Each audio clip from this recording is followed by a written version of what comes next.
ፕሮፌሰር ክንደያ ገብረሕይወት በትምህርት ሚኒስትር ዴኤታ፣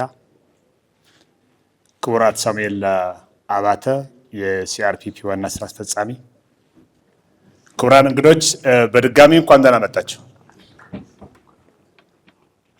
ታዋቂው አሜሪካዊ የፖለቲካ ሳይንቲስት እና የሚዲያ ተንታኝ ዋልተር ሊፕማን የነጻ ፕሬስ ቀውስ የዲሞክራሲ ቀውስ ነው ብሎ ነበር። ዛሬ እኛም እዚህ የተሰበሰብነው ለዚህ ወሳኝ የዲሞክራሲና የማህበረሰብ ምሰሶ ለመወያየት ነው። በሀገራችንም በጣም የተለመደ አባባል አለ። ሚዲያ ያለማል፣ ሚዲያ ያጠፋል። ይህ ሁለቱም የሚዲያ ጫፎች ቁልጭ አድርጎ የሚያሳይ አባባል ነው። ስለሆነም የሚዲያ ሚናና ስራዎችን እንደ አንድ ትልቅ አጀንዳ አንስቶ መወያየት የቅንጦት ሳይሆን የህልውና ጉዳይ ነው። ሚዲያ እንደ ማንኛው የሶሻል ሚዲያ ፊልድ በውይይት በሙያዊ ሂስ ክሪቲክ እና ቀጣይነት ባለው ግምገማ ሊዳብርና ሊታረም ይገባዋል። የውይይታችን ዋነኛ ማዕቀፍ ሚዲያ በአንድ ማህበረሰብ ውስጥ ሰላም፣ ልማትንና ዲሞክራሲን በመገንባት ረገድ ሊኖረው የሚገባ ቀና ሚና ላይ ያተኩራል። በተለይም ደግሞ እንደ ትግራይ አድና በከባድ ጦርነት ታሪክ ያለፈና አሁንም ድረስ በውስብስብ ማህበራዊና ኢኮኖሚያዊ ፈተናዎች ውስጥ እያለፈ ያለ ማህበረሰብ የሚዲያ ተቋማትን ከሙያ ስነ ምግባር፣ ጆርናሊስቲክ ኢቲክስ፣ ከሞራልና ከህዝብ ጠቀሜታ አንጻር መገምገም መቻል እጅግ አስፈላጊ ነው ብለን እናምናለን። ጋዜጠኝነት ከጦርነት ይልቅ ለሰላም፣ ከጥላቻ ይልቅ ለእርቅ ድምፅ መሆን አለበት እንደሚባለው ሁሉ በዚህ በዛሬው የአንድ ቀን ቆይታችን ልናያቸው የሚገቡ ነጥቦች በሙሉ በዚህ በሙያዊና ማህበራዊ ኃላፊነት ማዕቀፍ ውስጥ መሆን እንዳለበት ይሰማኛል። ይህንን የውይይት መድረክ ካዘጋጁት ተቋማት መካከል ከሲአርፒፒ ቀጥሎ እኔም የምሰራበት የቲቢኤስ ቴሌቪዥን ነው። በሙያ እንመራለን፣ ለአንድ ሙያ እንኖራለን ብለን እንደምናስብ የነጻ ፕሬስ ታጋዮች ላለፉት 2 ዓመታት ሙሉ በአንድ ትንፋስ ስንለው የነበረውን አንድ ጥቅስ አለ። ቲቢኤስ ናይ ማንም ዓይነ ይኩሕልን ናይ ማንም ዓይነ ይንቆረን። ይህንን ወደ አማርኛ አስመልሰው ቲቢኤስ የማንንም ዓይን አይኩልም ወይም አያነቁርም እንደማለት ነው። በሀገራችን የሚዲያ ታሪክ ውስጥ የአንድ አካል ዓይን ለመኳል በዲዛይንና በስፖንሰርሺፕ የተቋቋሙ ሚዲያዎች ብዙ ናቸው። በተቃራኒው ደግሞ የአንድን ወገን ዓይን ለማጥፋትና ጥላቻን ለመዝራት የተቋቋሙ እንዲሁ ጥቂት አይደሉም። ይሁንና በዚህ ሁለት ጫፎች መሃል ሁሉ የሚጎዳውና ዋጋ የሚከፍለው ምስኪኑ ህዝብ ነው። የህዝብ ጥቅምና እውነት ሊረጋገጥ የሚችለው ከሁሉም ጫፎች ሀሳቦችን ወደ መሃል በማምጣት ብቻ ነው።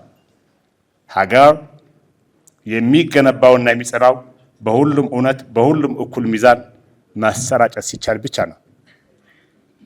ስለሆነም አሁን ትግራይ ካለችበት አደገኛና ስስ ማህበራዊ ሁናቴ ሶሻል ክራይሲስ ለማውጣት የሚዲያ ተቋማትና ማህበረሰብ አንቂዎች፣ ኢንፍሉዌንሰርስ ዓይን ከመኳል ወይም ዓይን ከማጥፋት የብልጣብልጥነትና የጥላቻ ተረክ ናሬቲቭ በመውጣት ተገቢውና ገንቢ ሚና መጫወት አለባቸው ብለን እናምናለን። ይህንን የዛሬ ስብስባችንም ይህንን ለማገዝ ታስቦ ይሰራ ነው። ይህንን ካልኩኝ በኋላ አሁን በቀጥታ ሀሳባቸው ወደሚያካፍሉን ወደ ዕለቱ የክብር ፓነሊስቶቻችን ማስተዋወቅ ልሻገር። ኦፍኮርስ ቅድም ስለተዋወቁ ደግሜ አላቀርበውም። የመጀመሪያ ሀሳብ የሚያቀርብልን ቅድም ሳሚ ባለው መሰረት ዶክተር ሙዑዝ ግደይ ነው። ሙዑዝ እንደምታውቁት የፖለቲካ ሳይንስ ምሁር ነው። በፖለቲካ ጥናትና ምርምር ብዙ ስራዎች የሰራ ወጣት ነው። ከመቀሌ በድምፅ ተቀርጾ በቪዲዮ አንድ የካየ ነው በኋላ ተመልሰን እዚህ ከጎን ያሉትን ሐሳባቸውን እንዲያቀርቡ አሁን ሁለታችን ፓናሊስቶች እና እኔ እዛ ጋር ቁጭ ብለን ቪዲዮውን ተካትለን እንመለስ ጠይቃለሁ። አመሰግናለሁ። እሺ ክቡራንና ክቡራት የተከበራችሁ ተሳታፊዎች በዚህ መድረክ ላይ ሐሳቤን በርቀትም ቢሆን እንዳስተላልፍ እድል ስለሰጠኝ አመሰግናለሁ። በዚህ ጽሁፍ የማቀርበው ሐሳብ የመገናኛ ብዙሃን ሚና በትግራይ ህገ መንግስታዊ ስርዓት የህግ ልዕልናና የሰላም ግንባታ የሚል ነው የተሰጠኝ። የሆነ ሆኖ እኔ ከራሴ ሐሳብ በመነሳት በትግራይ ሰላምን ህገ መንግስታዊነትና የህግ በላይነት ለማስፈን የመገናኛ ብዙሃን ሚና ከስቴት ኦፍ ኤክሰፕሽን ፒስ ቢልዲንግ እና የሰላም ግንባታና ፓቶክራሲ ጽንሰ ሐሳቦች አገናኝቼ እንደሚከተለው ሐሳቤን ለማስፈር ሞክራለሁ። መጀመሪያ ከመግቢያው ለመነሳት የመገናኛ ብዙሃን እንደተለመደው በዲሞክራሲያዊ ስርዓት በዲሞክራሲ ውስጥ የአራተኛው የመንግስት አምድ ተብለው ይጠራሉ። ይህ የሚሆነው የተሰጣቸው ሚና ዜና ስለሚያስተላልፉ ብቻ ሳይሆን ስልጣንን ስለሚቆጣጠሩ፣ ህዝብን ስለሚያሳትፉ፣ የህዝብ ውይይት ስለሚፈጥሩ፣ የህዝብ ጥቅም ፍላጎትና መሰረታዊ መሻትን ከምንም ነገር በላይ ስለሚወስዱ፣ ይህ ሁሉ ሲሆን ደግሞ የህግ የበላይነትና ህገ መንግስታዊነት እንዲጠናከር ስለሚሰሩ ነው። ይህ የሚሆነው ግን በመደበኛው የህገ መንግስታዊ ስርዓት አሰራር ሂደት የተሟላበትና መደበኛነት ባለበት ሁኔታ ነው። ይህ ባልሆነበት ሁኔታ ጥያቄው የሚነሳው ግን ዛሬ በትግራይ ላይ ያለው ሁኔታ መደበኛ ህገ መንግስታዊነት በሌለበት፣ የህግ የበላይነት የማይከበርበት፣ ከጦርነት ወጣን ተብሎ ወደ ሌላ ቀዝቃዛ ጦርነት የተገባበት፣ እንዲሁም የጦርነት ተጽዕኖዎች በህዝቡ አስተዳደሩ በጠቅላላ ማህበረሰቡ ውስጥና በፖለቲካዊና በተቋማዊ አሰራር ውስጥ የራሱ ተጽዕኖ በመፍጠር ጦርነቱ በእነዚህ መዳዮችም የቀጠለበት ሁኔታ በመሆኑ የሚዲያን ሚና ስናስብ ከዚህ ከመደበኛው አስተሳሰብ ወጣ ብለን እንድናይ እንገደዳለን። ስለዚህ የዚህ ጽሁፍ መሰረታዊ ስለመጎት የሚዲያ ሚናን ለመገምገም መጀመሪያ ከህገ መንግስታዊነት እንዴት ይገነባል ብለን ሳይሆን ትግራይ አሁን ካለችበት ልዩ ሁኔታ ወይ ደግሞ ስቴት ኦፍ ኤክሰፕሽን ወደ ህገ መንግስታዊ ሁኔታ እንዴት ወይ ኮንስቲቱሽናል ኖርማልሲ እንዴት መመለስ ይቻላል ብሎ በመጠየቅ የተመሰረተ ይሆናል። ይህ ማለትም የዛሬው ፈተና የህዝቡ ህገ መንግስታዊ ግንዛቤ የንቃተ ህግ ወይ ደግሞ ተቋማዊና የዲሞክራሲ ባህል ለመፍጠር የሚደረግ ጥረት ላይ እዛ መረባረብ ሳይሆን አሁን ካለንበት የተራዘመ አስቸኳይ ጊዜ ሁኔታ ወይ ደግሞ ፐርማነንት ኢመርጀንሲ ህዝቡና መንግስታዊ መዋቅሩ አውጥቶ ወደ ህገ መንግስታዊ መዋቅር መመለስ እንዲሁም ወደ መደበኛ የህገ መንግስታዊ ስርዓትና የህግ አፈጻጸም እንዴት እንመልሰዋለን ከሚል ነገር ነው ከሚል አንጻር ነው ማየት የሚገባን። ስለዚህ ይህ ስል ምን ለማለት ነው?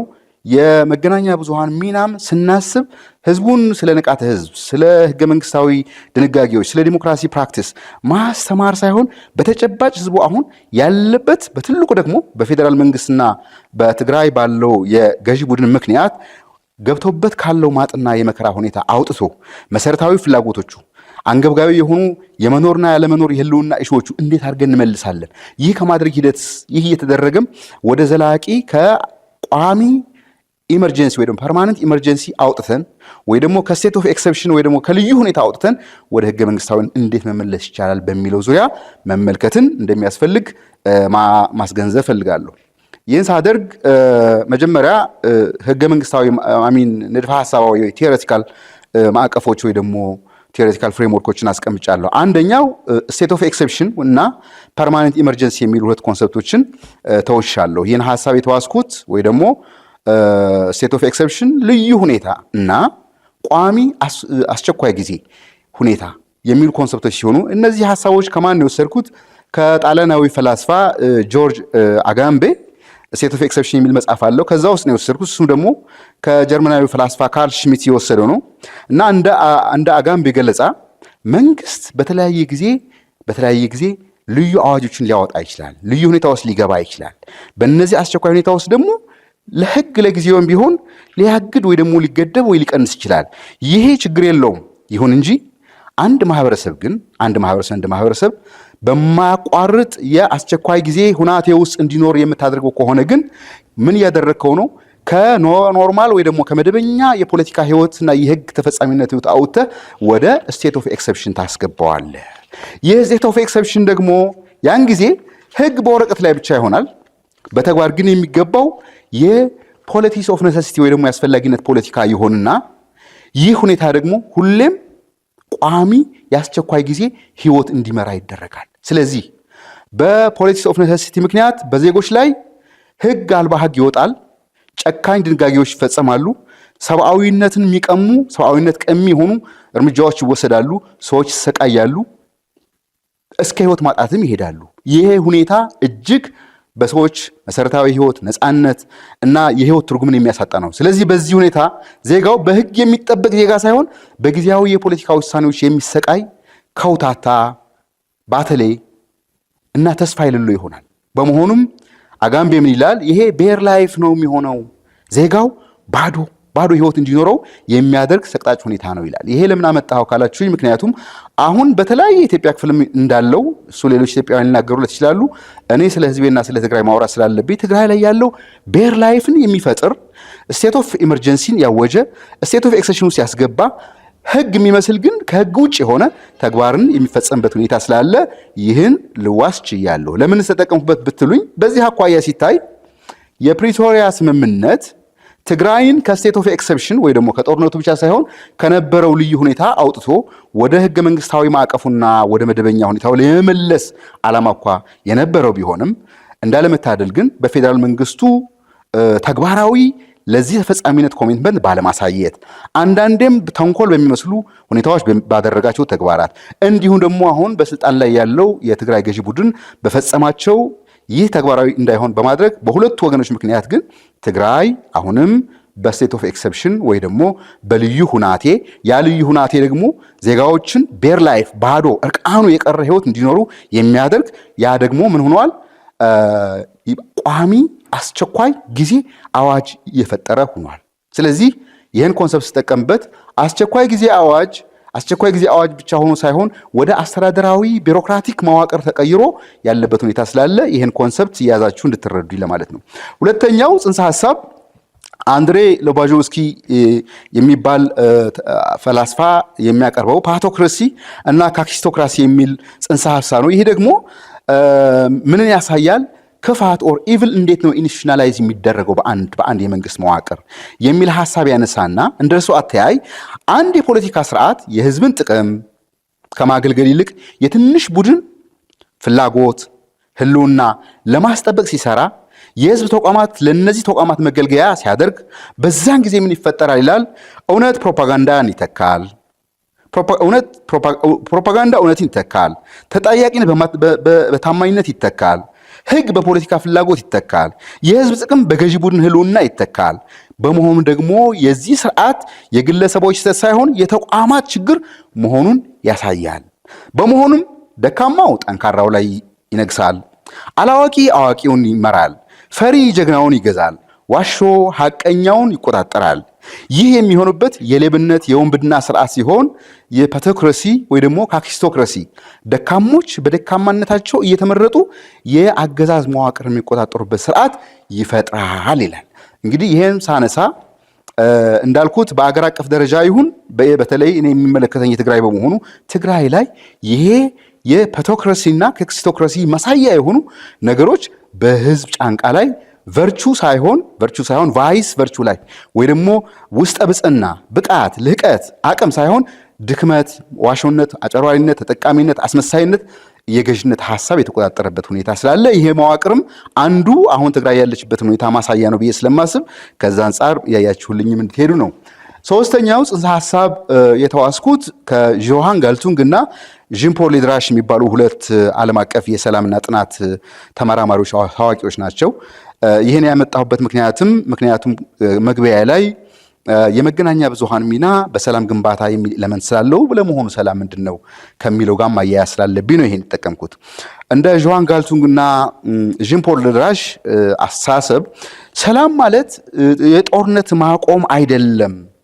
ጦርነት ያቆመበት ሰላም እሱ አሉታዊ ሰላም ይሉታል ወይ ደግሞ ኔጌቲቭ ፒስ ይሉታል። በሌላ መልኩ ደግሞ ሰላም የሚገለጸው ልክ እንደ ብርሃን በራሱ አዎንታዊ ነገሮች እንጂ ብርሃንን ጨለማ የሌለበት እንደማይባለው ሁሉ ሰላምም በራሱ አዎንታዊ ነገሮች የሚገለጽ በአዎንታዊ እሴቶች የሚገለጽ ነው ይልናል። ይህም አዎንታዊ ሰላም የሚኖረው ሰላም ስንል ፍትህ ሲኖር፣ ህግ ሲገበር፣ የሰው ልጅ ነጻነት የተጠበቀ ሲሆን፣ ሰዎች ሲተማመኑ፣ ተቋማት ሲሰሩ፣ የመብት ጥሰቶች ሲቆሙ፣ የፖለቲካ ተሳትፎ ሲበረከት፣ በአጠቃላይ አዎንታዊ የአእምሯዊ፣ አካላዊ፣ ስነልቦናዊና መንፈሳዊ ሀሴቶች የሚበዙበት ሁኔታ ሲፈጠር ይሄ ነው ሰላም ምንለው ይላል። ስለዚህ በትግራይ ሚዲያ የሚገነባው ጦርነት ያልተመለሰበት ሁኔታ ብቻ ሳይሆን ፍትህ ያለበት ሰላም ከማምጣት አንጻር ከእንደዚህ አይነት አዎንታዊ ሰላም ማሰብና ኢንቪዥን ከማድረግ አንጻር ልናየው ይገባላሉ። ስለዚህ ይሄን ብዬ ከመግቢያ ያነሳሁትን አይነት ጽንሰ ሐሳብ መልሼ ትግራይ አሁን ምን ላይ ትገኛለች ብንል የትግራይ ድህረ ጦርነት ሁኔታ ከልዩ ሁኔታና ወደ ህገ መንግስታዊ መደበኛነት የመመለሽ ወይ ደግሞ የማሻገር ተግዳሮትን ምን ይመስላል ከሚለው አንጻር ያያዋለሁ። ስለዚህ በትግራይ የሚዲያ ሚና በትክክል ለመረዳት የአሁኑ ፖለቲካ ሁኔታ በሰላም ግንባታ በህገ መንግስታዊነትና በዲሞክራሲ ጽንሰ ሐሳብ መነጽር ማየት ያስፈልጋል። ይህ ስን የፕሪቶሪያ ስምምነት ጦርነት ማቆሚያ ሰነድ ብቻ አልነበረም። እንዲያውም ከጦርነት ማቆም አልፎ ዋና ዓላማው ወደ ህገ መንግስታዊ ስርዓት መመለስ፣ የፈረሱ ህገ መንግስታዊ ተቋሞችን መገንባት፣ ወደ ህግ የበላይነትና ወደ መደበኛ ሲቪል አስተዳደር መመለስ ነበር። ይሁን እንጂ እንደ አጋምቤ እንዳለው የጦርነቱ አስቸኳይ ሁኔታ ወደ አስተዳደራዊ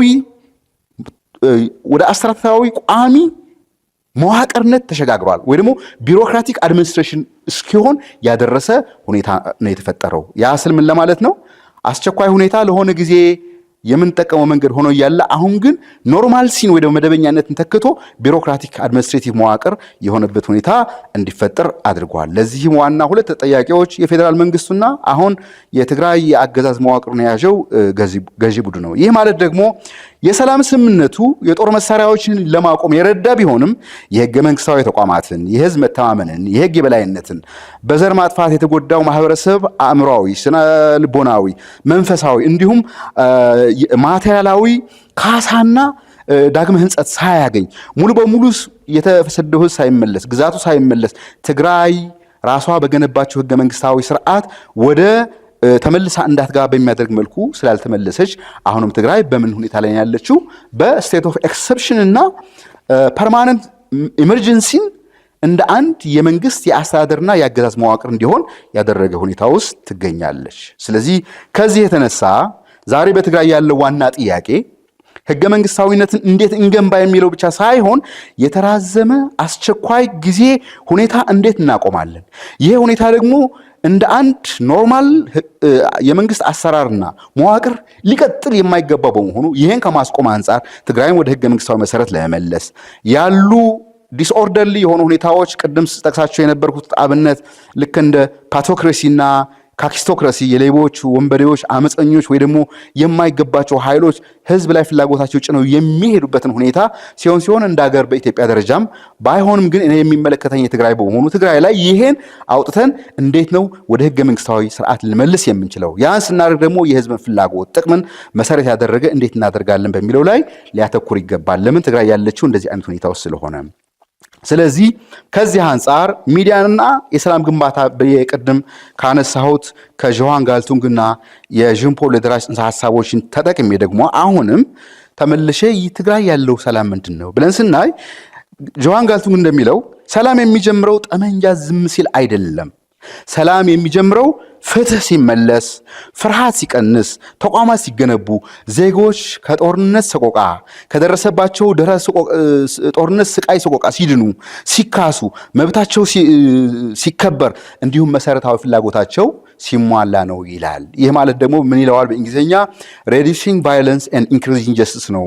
ይህ የሚሆንበት ሁኔታ ሲመጣ ነው ሊገነባ የሚችለው ይልናል። ስለዚህ ከዚህ አንጻር የሚዲያውን ሚና ለማየት በዚህ መሰረት ሚዲያ የሚያገለግለው አዎንታዊ ሰላም ወይ ደግሞ ጦርነት የሌለበት ሁኔታን እንዲፈጠር ወይ ደግሞ እሱ እንዲቀጥል የማድረግ ሁኔታ ወይ ደግሞ ጦርነት የለም የሚለው ሁኔታ እንደ ሰላም እንዲያይ ብቻ ሳይሆን አዎንታዊ ሰላም እንዲመጣ ከማድረግ አንጻር ፍትህ፣ እውነት፣ ማህበራዊ መተማመን፣ ተቋማዊ መረጋጋት እና ዜጎች ወጥቶ የመግባት ብቻ ሳይሆን መሰረታዊ አወንታዊ መብቶቻቸው የሚከበርበት ሁኔታ እንዲፈጠር ከማድረግ አንጻር ሚዲያው እዚህ ጋር ሊሰራ ይገባል። በተለይ ሁለተኛው ጉዳይ ከዚህ ከሁለቱ ፈላስፎች ከሚሉት አንጻር አንደኛ ህገ መንግስታዊ ስርዓት ስናስብ ፕሪቶሪያ አግሪመንት ግጭት አቁሞ ሊሆን ይችላል፣ ጦርነት አቁሞ ሊሆን ይችላል፣ ወይ ደግሞ የተወሰኑ ጉዳዮች ፈቶ ሊሆን ይችላል። እሱ ምን ይሉታል? ግጭት መፍታት ይሉታል፣ ኮንፍሊክት ሪዞሉሽን ይሉታል። ዋናው ግን ግጭትን ወደ በጎ የመቀየር ወይ ደግሞ ዥን ፖል ደራሽ እንደሚለው ኮንፍሊክት ትራንስፎርሜሽን የመስራት ሂደት ነው ዋናው ዓላማ አሁን ትግራይ የሚያስፈልጋት። ለምን ግጭት የፈጠራቸው ሁኔታዎችን ወደ በጎ መቀየር ወይ ደግሞ ትራንስፎርም የምናደርግ ከሆነ እነዚህን ለማድረግ ደግሞ ምን ያስፈልገናል? የሚከተሉት ጉዳዮችን ከመስራት አንጻር ሚዲያው ሊሰራቸው ይገባል ብዬ አስባለሁ። አንደኛ ዋናው መስተጋብራዊ ነው። የግጭት ሁኔታ ወይ ድህረ ጦርነት አይደለምና ዘርፈጅ የሆነ ጦርነት ተፈጽሞብህ የሆነ አይነት ግጭት ሲፈጸም ምንድነው ዋናው የሚያበላሸው? ኳሊቲ ኦፍ ሪሌሽንሺፕ ነው የሚያወድመው። ስለዚህ ምንድነው አንደኛው ዋና የዘላቂ ሰላም ግንባታና ግጭትን ወደ በጎ የመለወጥ ሂደት አንዱ የተሰበሩ ግንኙነቶችን መመለስ ወይ ሲጠግኑ፣ መታመን ሲመለስ ወይ ሲመለሱ፣ የተጎዱ ሰዎች፣ የታፈኑ ህዝቦች ድምጻቸው ሲሰጥ። የትግራይ ህዝብ አሁን ድምጹ ታፍነዋል፣ መብት የለውም። በሁሉም አቅጣጫ በፌዴራል መንግስት የሚያገኘው ነገር የለም። በራሱ ገዢ መደብ እየታፈነ ያሉ ይሄ የተጎዱ ሰዎች ድምጽ እንዲያገኙ ሲሆኑ እውነት ሲገለጥ ማለት ለእውነት ሲኖር እውነት ሲገለጥ እውነት ማድረግ ሲጀመር ፍትህ ሲሰፍን በመጨረሻ ሁሉ በፖለቲካ ሲሳተፍና ይሄን ሁሉ ሊያቅፍ የሚችል ደግሞ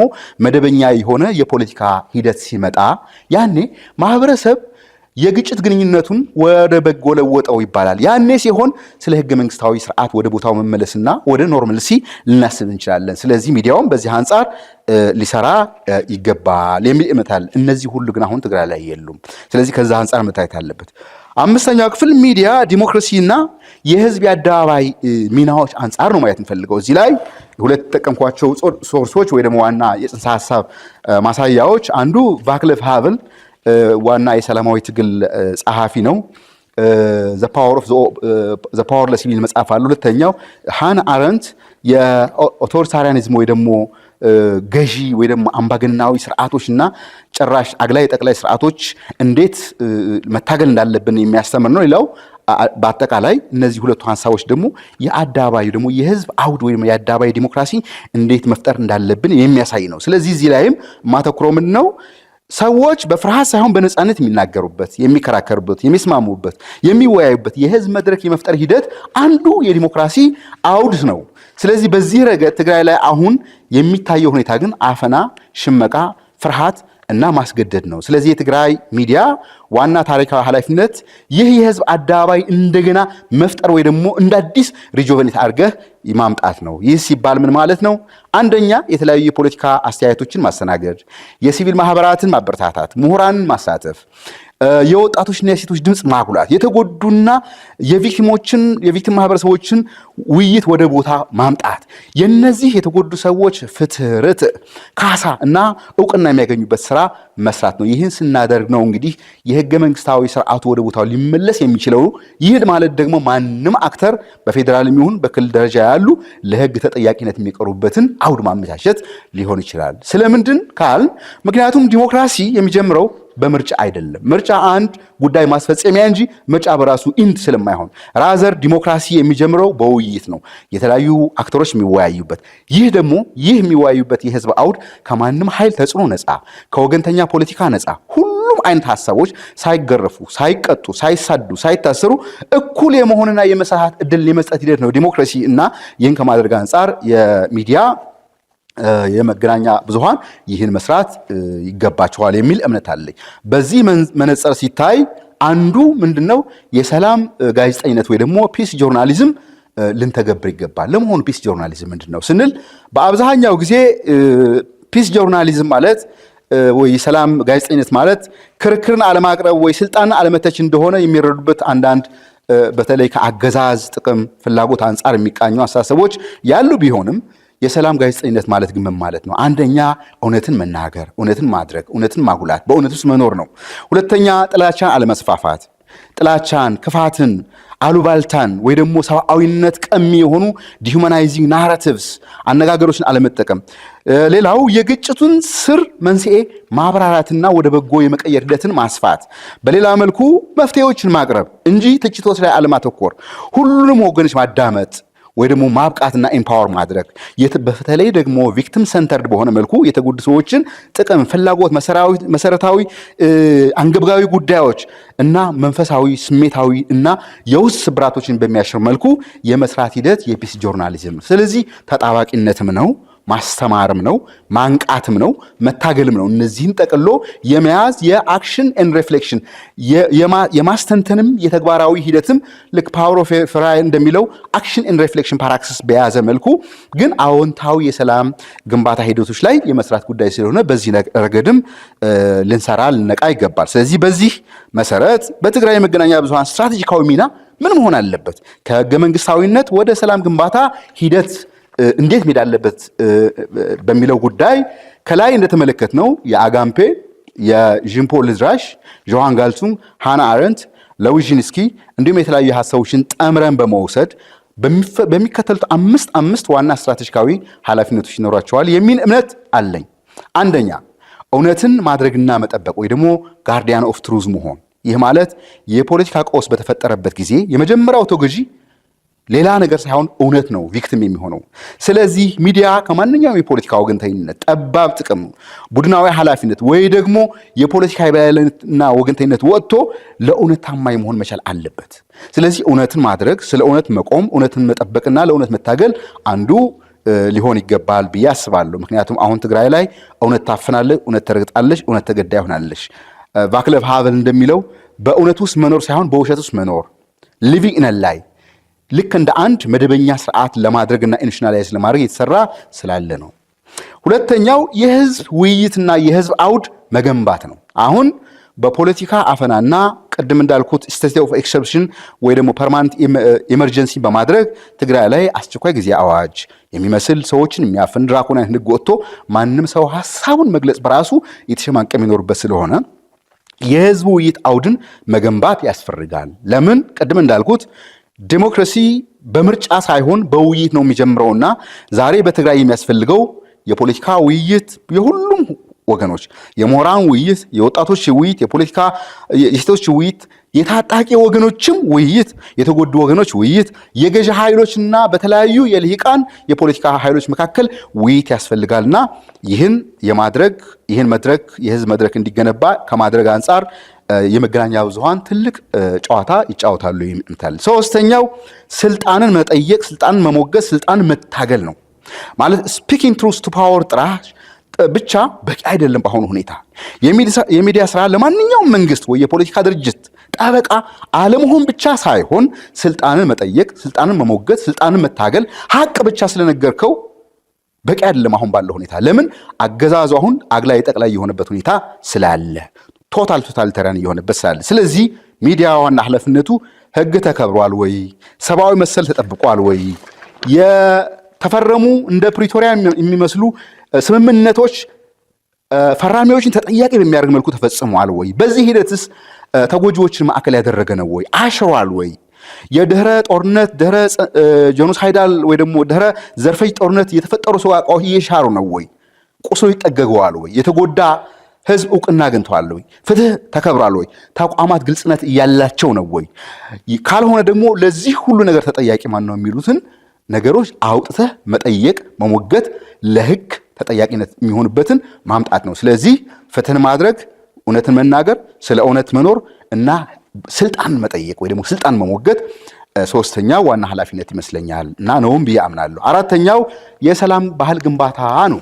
ቅድም ስለው እንደነበረው እና ጆሃን ጋልቱንጉም ጂምፖል ልዝራሽም እንደሚሉት ሰላም አዎንታዊ ጉዳይ በመሆኑ የሰላም ጋዜጠኝነትና የሰላም ግንባታ ስናስብ የሰላም እሴት ግንባታ ወይ ደግሞ ካልቸር ኦፍ ፒስ የመገንባት ሂደትም ያስፈልጋል። ይህ ማለት የግጭት ምክንያቶችን በመረዳት አማራጭ መፍትሄዎችን በመስጣት ስትራቴጂዎችን በማቅረብ ብቻ ሳይሆን በሰው ልጅ አስተሳሰብ፣ ባህሪ፣ ምርጫ እና ቀን ተቀን ህይወት ውስጥ አወንታዊ ሐሳቦችን፣ ፍቅርን፣ መተሳሰብን፣ ይቅርታን፣ ምህረትን እነዚህን ሁሉ እያሰበ እንዲሄድ በሚያደርግ መልኩ የመስራት ጉዳይ ያስፈልጋል። ይህ ስለአሁን ትግራይ ከጄኖሳይድ ወይ ደግሞ ከዘርፈጅ ጦርነት ወጥታ ፍትህ ሳታገኝ እውቅና ሳታገኝ መብት ሳታገኝ ሰቆቃዋ ሳይድን እንዴት ነው እነዚህ ነገሮች የምናደርገው የሚል ነገር ሊጠየቅ ይችላል።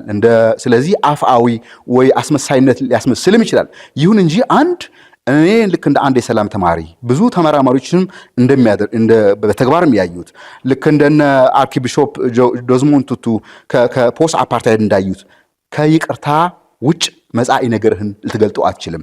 ኖ ፊቸር ዊዝአውት ፎርጊቭነስ ነው የሚሉትና ባንረሳውም ይቅር ምንለው ለራሳችንና ለመጻኢ ነገራችን ስለሆነ እነዚህ ነገሮች ማድረጋችን ትግራይ እንድድን ቁስላችን እንዲጠግግ የወደፊት ራእያችን ማሰብ እንድንችል ስለሚያስችለን ከዚህ አንፃር ሪያሊስቲክ ወይ ደግሞ በእውነታ ላይ የተመሰረተ ምርጫ እንጂ ሐሳባዊ ወይ አይዲያሊዝም አይደለምና ይህን የማድረግ የሚዲያ ኃላፊነትም አለበት የሚል እምነት አለኝ።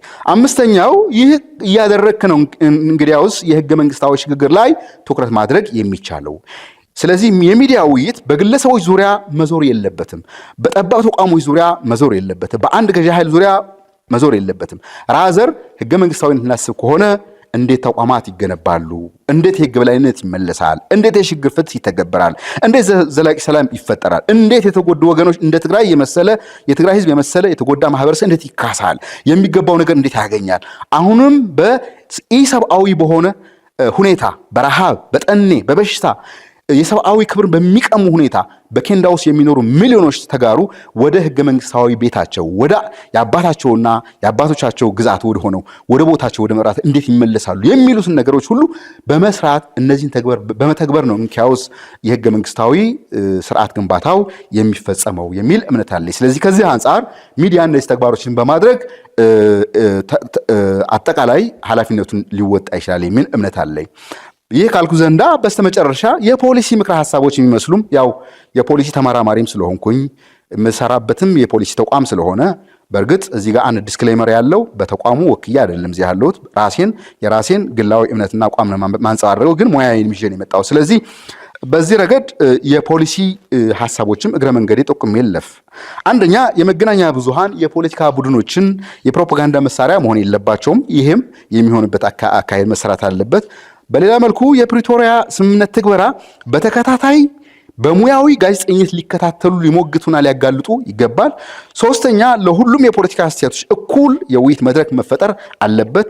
አራተኛ ለወጣቶች፣ ለሴቶች፣ ለተፈናቃዮች፣ ለጦርነት ተጎጂዎች ልዩ የሚዲያ መድረኮች ሊዘጋጁና በአገር አቀፍ ይሁን በክልል ደረጃ እነዚህ ድምጾች የታፈኑ ድምጾች ሊሰሙ የሚችሉበት መድረክ ሊሰሩ ይገባል። አምስተኛ የሰላም ጋዜጠኝነት ወይ ደግሞ ፒስ ጆርናሊዝም ስልጠና አቅም በሁሉም ሁኔታ አለው ሊባል ስለማይችል ስልጠና የአቅም ግንባታ እንዲሁም የንቃት እና ያስተውሎት አቅም ማስፋት ስራዎች ሊሰጡ ይገባል። በሌላ መልኩ ደግሞ ዘመኑ ቅድም እንዳልኳችሁ ፖለቲካ ባልተረጋጋበት ህገ መንግስታዊ ስርዓት በፈረሰበት በተለይ ደግሞ እንደ ትግራይ ባሉ በዘርፈጅ ጦርነት ማግስት አሁንም አንደር ድሮስ ኦፍ ዋር የሚኖር ማህበረሰብ ውስጥ ሆነ ሀቅ ነው ግዳይ የሚሆነውና ፋክት ቼኪንግ ኢንስቲትዩሽንስ እና ተግባራት የሚስፋፉበት ሁኔታ መፍጠር ያስፈልጋል። ሌላው ሚዲያ የጥላቻ ንግግርም በማስተናገድ ፈንታ የማህበረሰብ መተማመን የሚገነቡ ፕሮግራሞች የሚያቀርቡበት ጋይዳንስ ወይ ደግሞ ጋይድላይን ኦር ስታንዳርድ እንዲኖራቸው ማድረግም ያስፈልጋል። በሌላ መልኩ የሲቪል ማህበረሰብ ዩኒቨርሲቲዎችና የሚዲያ ተቋማት በጋራ የሰላም ውይይቶችን ሊያዘጋጁ፣ በዚህ ረገድ ደግሞ ሚዲያ እነዚህን ከመቃኘት ሀሳብ ከማበርከት አልፎ ተሳታፊ ሆኖ የሚካሄድበት ሁኔታ መፍጠር አለበት። በዚህ ሂደት ሁሉ የህግ የበላይነትና የተቋማት ግንባታ በሚዲያ የቀዳሚነት አጀንዳ እንዲሆን ማድረግ ይገባል። ይህ ሲባል ህገ መንግስታዊነት የሚባል ነገር ካለ አንዱ የህገ መንግስታዊነት መከበር ማለት ትግራይ ወደ ህገ መንግስታዊ ስርዓቱ ልክ በስምምነቱ መሰረት ግዛቷ ተመልሶ ህዝቧ ተመልሶ ባሉ የፖለቲካዊነቶች ተቀጥሎ ሁሉም ፖለቲካ ኃይሎች በዛ ማዕቀፍ ውስጥ ገብተው በፖለቲካ ዲስኮርስ ውስጥ ገብተው እየተወያዩ ሰጥቶ በመቀበል ሂደት ትግራይን ወደ ህገ መንግስታዊ ስርዓት የሚመለስበት ሂደት የመሙገት ጉዳይ የሚዲያ ኃላፊነት ይሆናል። በስተመጨረሻ የሚዲያ ስራ ህዝብን ለማስደሰት ሳይሆን የፖለቲካ ቡድንን ለማስደሰት ሳይሆን አንድን ገዢ አካል ወይ ደግሞ መንግስት ድጋፍ ለማግኘት ወይ ተወዳጅነት ለማግኘት ሳይሆን ህዝብን በእውነት ውስጥ ለማኖርና ለማገልገል መስራት እንዳለበት ማጠየቅ ፈልጋለሁ። በአጠቃላይ እስካሁን ባልኳቸው ሁኔታዎች አጋምቤ ያለው ወይ ደግሞ ሎበጆስኪ ያለው ሌሎች ተመራማሪዎችም ያሉት አንድ ማህበረሰብ ሰላም ስምምነት ከፈጸመ በኋላ ከስቴት ኦፍ ኤክሰፕሽን ወጥቶ ወደ ኖርማል ወይ ደግሞ መደበኛ ህገ መንግስታዊ ስርዓት መግባት ያለበት አሁንም በስቴት ኦፍ ኤክሰፕሽን እንዲኖር ማንም የፈለገውን ህግ እንደሌለ ግን ደግሞ ህግ በሌለበት ህግ አውጥቶ ህዝብን እንዲጨቁን እንዲያሰቃይ እንዲያንገላታ የሚያደርግ ሁኔታዎችን የፈጠሩ ኃላፊነት የሚመለከታቸው የፌደራል መንግስት እንዲሁም ትግራይ ላይ የገዢ ኃይሎች ብቻ ሳይሆን እኔም እንደ ግለሰብ ልክ እንደ አንድ ምሁር ልክ እንደ አንድ ዜጋ የሚገባን ነገር ባለመስራት ስለሆነ ስለዚህ ሚዲያው እነዚህ ነገሮችን በመቀየር ወደ ህገ መንግስታዊ ስርዓቱ የመሄድ ሂደቶች እንዲፋጠኑ ከማድረግ አንፃር አስቀድሜ ያነሳኋቸውን ሐሳቦች ሞገቶች እንዲሁም የመፍትሄ ሐሳቦችና የፖሊሲ ምንድነው ምክረ ሐሳቦች እነዚህን በመተግበር ችግሩ ላይ የተወሰነ አወንታዊ አስተዋጽኦ ማድረግ ይቻላል የሚል እምነት አለኝ። ስላዳመጣችሁኝ አመሰግናለሁ። እግዚአብሔር ይስጥልኝ።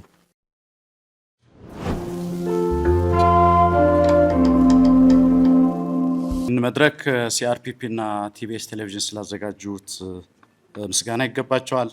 አይዊሽ ይህ መድረክ መቀለ ቢሆን በትግርኛ ቋንቋ ቢደረግ ኢንፋክት እንዲህ አይነት ውይይቶች ከ2 ዓመት በፊት ይደረጉ ነበር። ጀነራል ጻድቃን በዚህ በዲሞክራታይዜሽን ክላስተር ውስጥ ሆነው ያዘጋጁ ነበር። እጅግ በጣም የሚያሳዝነው ይሰማል አሁን። ስለዚህ ተጋርገው ማለት ነው።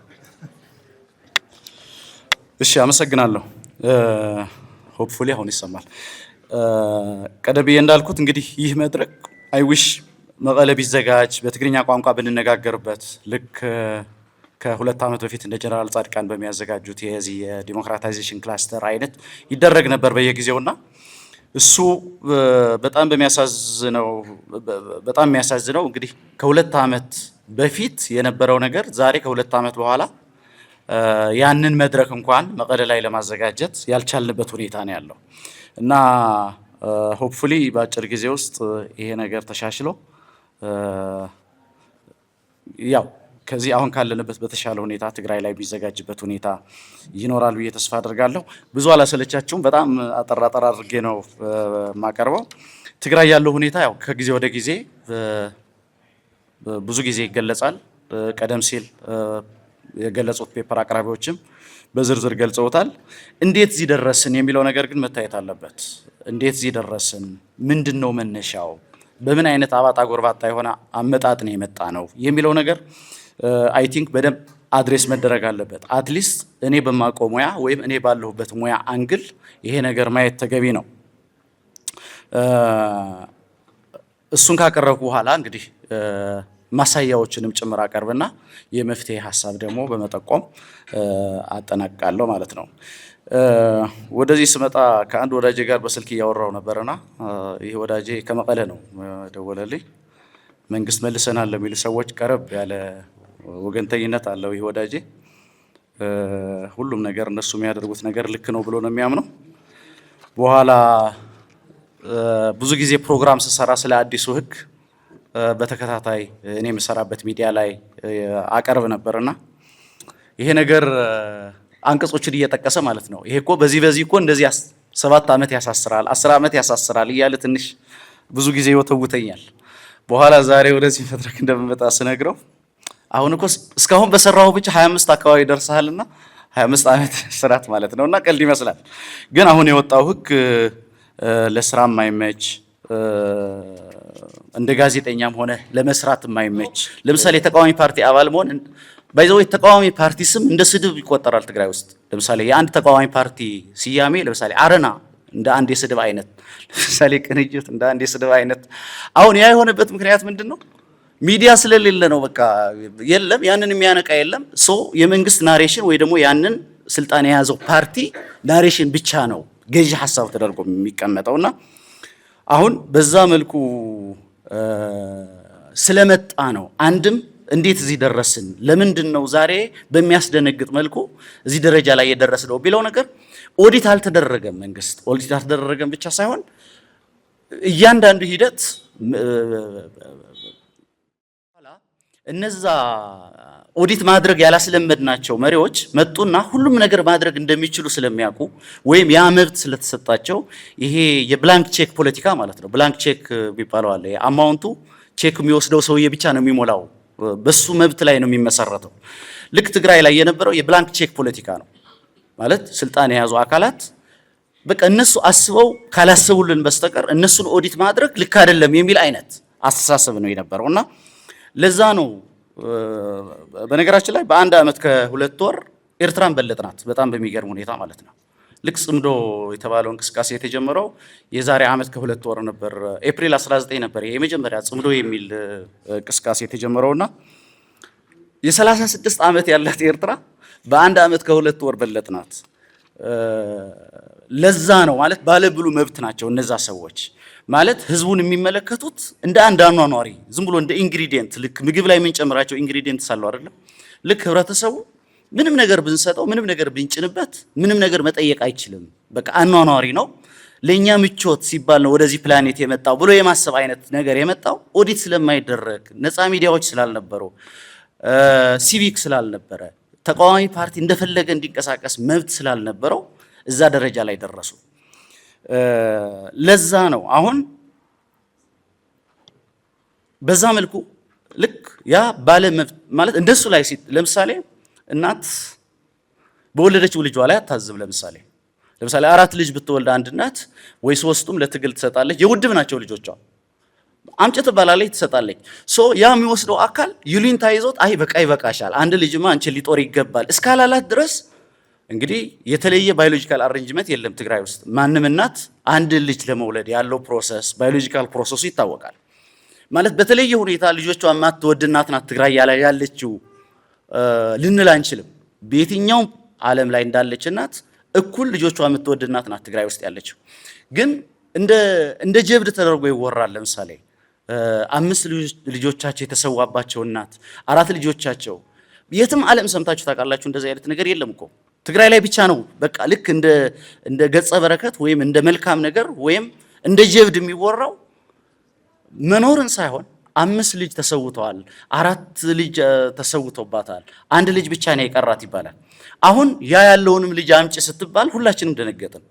ምክንያቱም የመጣንበት ፕሮሰስ ቀደም ብዬ እንደገለጽኩት ያንን ኦዲት የሚያደርግ አይነት ነገር አይደለም። ማለት ፖለቲከኞች ኦዲት ካልተደረጉ ለምን እንደዚህ ታደርጋላችሁ ካልተባሉ ሚዲያ ካልጠየቃቸው በቃ መንግስት በባህሪው ወይም ስልጣን ላይ ያለ የፓወር ኢስታብሊሽመንት ላይ ያለ አካል በስግብግብ ነው በባህሪው ማለት ገደብ የለው ማለት የበለጠን የሚጠይቀው እንጂ ይበቃኛል አይ ከዚህ በኋላ እናንተ እንደዚህ ሆኑ አይልም። ሶ ቲፒኤልኤፍ ላይ ያየነው ነገር ያ ነው። ቲፒኤልኤፍ አፕሮፕሪየት አልነበረም። ይሄ የተሰጠው መብትና የተሰጠው የብላንክ ቼክ ፖለቲካ ልክ አልነበረም። ለዛ ነው አሁን የደረስንበት ደረጃ ላይ የደረስነው። አሁን ብዙ ሰው አሁን የወጣው አዋጅ ሲወጣ ደነገጠ። ብዙ የሚያስደነግጡ ነገሮች አሉት። አንዳንዶች እኮ አሁን እኔ ከሚዲያ አንጻር ያለውን የአዋጁ ክፍል ላንሳ ብዬ ነው እንጂ እነዚህ ክሪሚናል ሴኩሪቲ ኮድ ተብለው እንደ ትሪዝን፣ እንደ ስፖኔጅ፣ እንደ ቴሪቶሪያል ሶቨርኒቲ፣ እንደ ኮንስቲቱሽናል ኦርደር የመሳሰሉ ለምሳሌ ሚሊተሪ ሞቢላይዜሽን፣ ሚዲያ ላይሰንሲንግ እነዚህ በሙሉ የፌዴራል መብቶች ናቸው። ባይዘው ግን በዚህኛው ህግ ጠያቂ ስለሌለ አወጡ። እንደሚቀበላቸው እርግጠኛ ናቸው። አንዳንድ የሆነ ነገር ሲለምድ አንድ ሰው ልክ ሲከለከል ህብረተሰቡ መጠየቅ ሲጀምር ያ የለመደው ነገር እያጣ ስለሆነ በግድ ወደ ማስፈጸም ነው የሚሄደው። እየሆነ ያለውም ያ ነው። ለዛ ነው አንድ ክልል ከኢትዮጵያ ህገ መንግስት ፍጹም በተለየ ሁኔታ ራሱ ህግ አውጥቶ እስከ ሞት ቅጣት ድረስ የሚያደርስ ህግ አያወጣም። አንድ ክልል በክልል ደረጃ አይሆን፣ የፌዴራል መብት ነው ያ። ጠላት የሚል ፍረጃ አለው ይሄ ህግ። አሁን ጠላት የሚለው ስታንዳርድ የሆነ ዴፊኒሽን የለውም። በነገራችን ላይ ጠላት ማለት አሁን እዚህ መድረክ ላይ ጽሁፍ እያቀረብን ነው። አሁን ያለንበት አጋጣሚ እነሱ ጠላት የሚሉት አካል ያለበት ግዛት ላይ ነው ወይም ቴሪቶሪ ላይ ነው ያለነው። ሶ በቃ እዚህ ሆኖ እነሱን የሚተች ነገር ማቅረብ ሲምፕሊ ጠላት ያስብላል በቀላል። ስለ አስገዳጅ ምልመላ ዘገባ ማቅረብ እንደ ጋዜጠኛ ይሄ ነገር እኮ ተገቢ አይደለም ብሎ መጠየቅ ወይም ቲፒኤልኤፍ መተቸት ወይም ደግሞ የመለሳችሁት ምክር ቤት ህገወጥ ነው ልክ አይደለም ብሎ መጠየቅ፣ እንደ ዜጋ ጦርነት አያስፈልግም ብሎ መጠየቅ፣ እነዚህ ጠላት ያስብላሉ በቀላሉ ማለት ነው። ጠላት የሚለው ፍረጃ ባይዘው በጣም ቅርብ ነው። እነዚህ መንግስት ለመለሱ ወንድሞቻችን አያቶቻችን ለምሳሌ አንቀጽ 17 እድሜው ለትግል የደረሰን ሰው መደበቅ።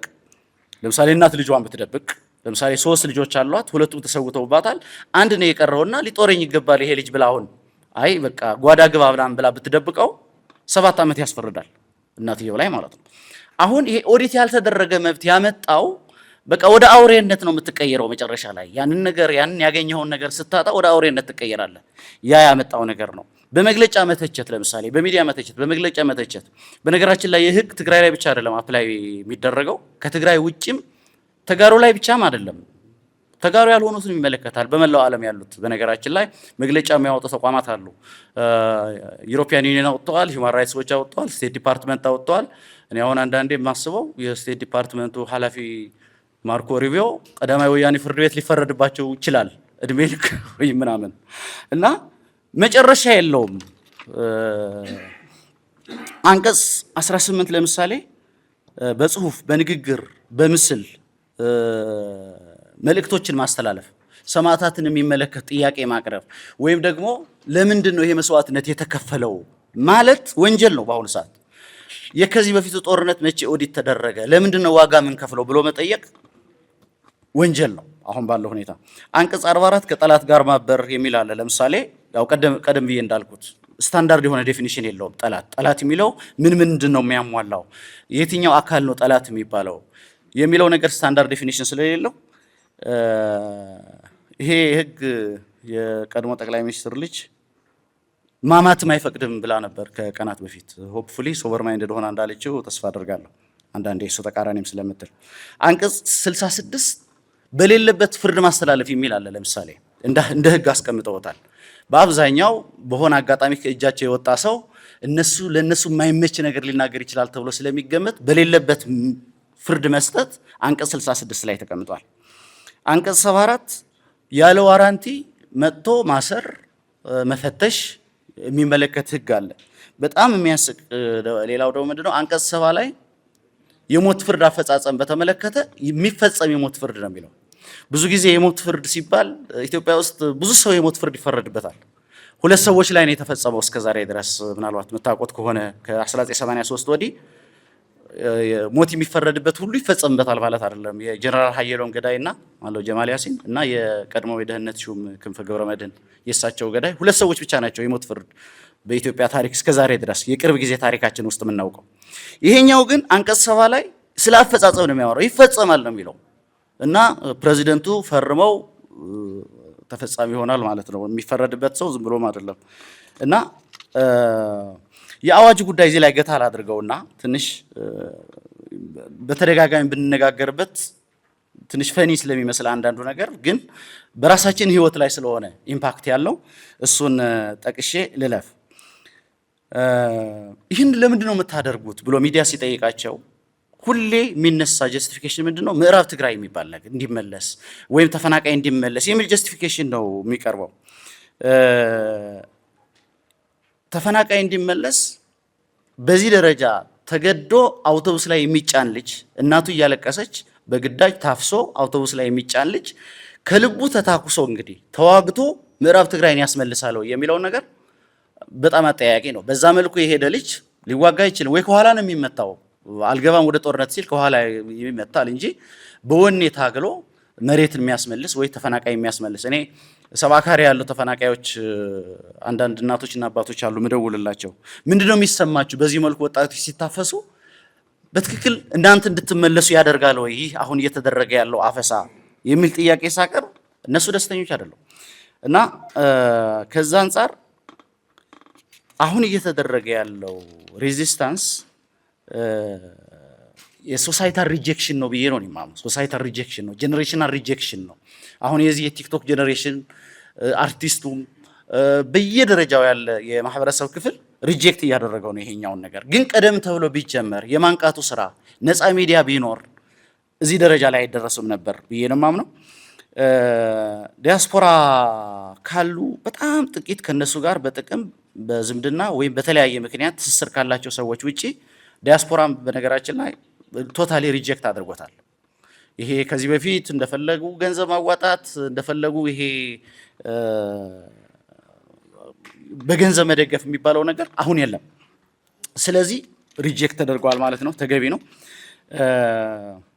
በቅርቡ እንደውም አንድ ሚዲያ ላይ የወጣ ሊክድ ኦዲዮ ነበር፣ አይታችሁት ይሆናል።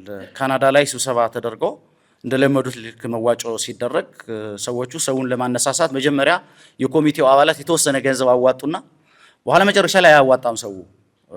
ከዛ ይሄ መነሻ አድርገው ያዋጡት ገንዘብ ብቻ ነው በቃ የተዋጣው። ከዛ መጨረሻ ላይ ጭራሽ አይደለም እንዳለ ያዋጡ ድምፁን ቀርጸው መድረክ ላይ የነበሩ ሰዎች ይዘው ወጥተው ሚዲያ ላይ ወጥተዋል። እና ይሄ አልነበረም፣ ከጥቂት ዓመታት በፊት አልነበረም። ይሄ የአንዱ የሶሳይታል ሪጀክሽኑ አንዱ ማሳያ ነው። አሁን ባለፈው አይታችሁ ይሆናል ዶክተር ደብረጽዮን እነዚህ የተወሰኑ አክቲቪስቶች አሉ በእነሱ በህወሓት ጽሕፈት ቤት ውስጥ ሆነው በተለያየ መንገድ የሚንቀሳቀሱ። ስለዚህ በዲጂታል ሚዲያ እየተበለጥን ነውና ምን እናድርግ፣ ለምንድን ነው የማታነጋግሩን? በተደጋጋሚ ውትወታ አድርገው ሰብስበዋቸው ነበር ባለፈው። እና አሁን የቀረበው ነገር ምንድነው? ምንም ነገር ሲባል ስለ ምዕራብ ትግራይ አውሩ ነው የሚባለው። ልክ አንድ ነገር እንደዚህ ተደረገ፣ እዚህ ቦታ ላይ አፈሳ ተደረገ ሲባል አውቶማቲካሊ መጣችሁ ኮሜንትም ላይ ምንም ላይ በቃ ፍለድ አድርጉት። ልክ ስለ ምዕራብ ትግራይ ስለ ተፈናቃይ ያውሩ ነው። ያው ሁሌ ችናት እንትኗ ግን ያው ቀደም ተብሎ እንደተገለጸው ነው። ምዕራብ ትግራይ ለመመለስ አይደለም። አሁን ጦርነት ውስጥ ሲገባ የሚመለስ ነገር የለም። በጦርነት የሚመለስ ነገር የለም። ተጨማሪ ጉዳት ተጨማሪ 2013 ጦርነቱ ሲከፈት ነው ምዕራብ ትግራይ የሚሄደው ያ ሁላ ተፈናቃይ የተፈጠረው። አሁንም ሌላ ጦርነት ቢነሳ ሌላ ችግር ነው፣ ተጨማሪ ሌላ ጥያቄ ነው የምንፈጥረው እንጂ በዛ መንገድ የሚመለስ ነገር የለም። ከዛ ይልቅ በድርድር በውይይት በሰጥቶ መቀበል ከጦርነት ውጭ ባለ ኤንቫይሮንመንት ነው መመለስ ያለበት ምንለው ለዛ ነው። እና ቅድም ተፈናቃዮችን በተመለከተ አቶ ጌታቸው ለመድረክ የማይበቁ ብዙ ዝርዝር ጉዳዮች አሉ እና ፉል ኮሚትመንት አለው ፌዴራል መንግስት ብለው ነበር። አይ ቲንክ ይሄ አጀንዳ ሁሉም እየተጠቀመበት ስለሆነ በተለይ ትግራይ ላይ ያሉ ፖለቲከኞች ምንዋጋው ተፈናቃይ ለመመለስ ነው የሚል እቺን ጀስቲፊኬሽን በተደጋጋሚ ስለምትቀርብ እንደው አቶ ጌታቸው በዚህ አጋጣሚ ያሉት ነገር እንደው ይፋ ቢደረግ ቢታወቅ ማለት ምን እስኪሆን ድረስ ነው የምንጠብቀው? ምንድነው የነበረው ኮሚትመንት? ፌዴራል መንግስት ፉል ኮሚትመንት የነበረውና በይፋ ለመግለጽ የሚያስቸግረው ምንድነው? በይፋ ቢገለጽና በደንብ ቻሌንጅ ብናደርገው እና ቢታወቅ፣ ምክንያቱም እነሱ እየተጠቀሙበት ነው። ምንም ነገር ቢባል ለምን ፌዴራል መንግስትን አትናገረው ይባላል። አሁን ይህን ነገር ስናወራ ወዲያውኑ ለምንድን ነው ፌዴራል መንግስት እንደዚህ የማትሉት ነው የምንባለው? ለምንድን ነው ሌላውን የማትተቹት ይባላሉ። ሁለት ማድረግ እንደሚቻል ማለት አይታሰብም። ባይዘው የእነሱ አካሄድም መተቸት ፌዴራል መንግስትም ዳተኛ ሆኗል ተፈናቃይ እንዳይመልስ ማለት ይቻላል እንላለን። ብዙ ጊዜ እንተቻለን። እኔ 8 ዓመት ብሎ እንግዲህ ፌዴራል መንግስትን በመተቸት ነው የምታወቀው። ኦልሞስት ባህላዊ ጨዋታ ነው። ግን ሁሌ ደግሞ አንድን አካል ኤክስተርናል የሆነውን አካል ብቻ እየተቸ ደግሞ መኖር አይቻልም። ወደ ውስጥ ደግሞ የችግሩ ሶርስ ማየት ያስፈልጋልና ወደ መፍትሄው ስንመጣ ያው ጥሌ እየገላመጠኝ ነው። ወደ መፍትሄው ስንመጣ ሁለት ነገር ነው። ቅድም ፕሮፌሰር ማነው ዶክተር ሙስ የትግራይ ህዝብ በስቴት ኦፍ ኤክሴፕሽን እና ስቴት ኦፍ ኢመርጀንሲ በኤክሴፕሽን ውስጥም ስቴት ኦፍ ኢመርጀንሲ ውስጥም ነው ያለው። ስቴት ኦፍ ኢመርጀንሲ ለአጭር ጊዜ ነው እንግዲህ የሚወጣው። ትግራይ ላይ ግን ቋሚ የመንግስት መዋቅር አድርገውታል። አሁን ይሄ መታገል ማለት እኔ አሁን ጋዜጠኛ ነኝ፣ አንድም ፓርቲ ወይም ቲፒኤልኤፍ መታገል አለበት ወይም ቲፒኤልኤፍ እንደዚህ ማድረግ አለበት በፕሪንሲፕል ደረጃ እንደዛ ማለት ላይ ይጠበቅብኝ ይችላል። ግን በቀጥታ እኔን ስለሚነካ እኔ እንደ ጋዜጠኛ ባልኖርባት ትግራይ ስለተፈጠረች የግድ በሆነ መንገድ አይነው እዚህ ያላችሁ ፖለቲከኞች ትግል ውስጥ ያላችሁ በሁሉም ሴክተር ላይ ያለ አካል ይሄ ነገር ሁላችን የምንኖርባት ትግራይ ለመፍጠር ሁሉም የሚችለውን ማድረግ አለበት። ያ ብቻ ሳይሆን እነዚህ አሁን እያደናቀፉ ያሉ አካላት በቃ የምንኖርባትን ትግራይ ለመፍጠር እነሱን ዘወር ማድረግ ለምርጫ የማይቀርብ አይነት አማራጭ ነው። ሶ ያ ይደረጋል። በህገ መንግስታዊ መስመር ደግሞ ወደ ፌዴራል መንግስት ወደ የፌዴሬሽኑ አካል ሆና ትግራይ ደግሞ እነዚህ አሁን ያጣቻቸው መብቶች ከውክልና ጋር ተያይዞ በተለያየ መንገድ ያጣቻቸውን ነገሮች ወደ መመለስ አለብን።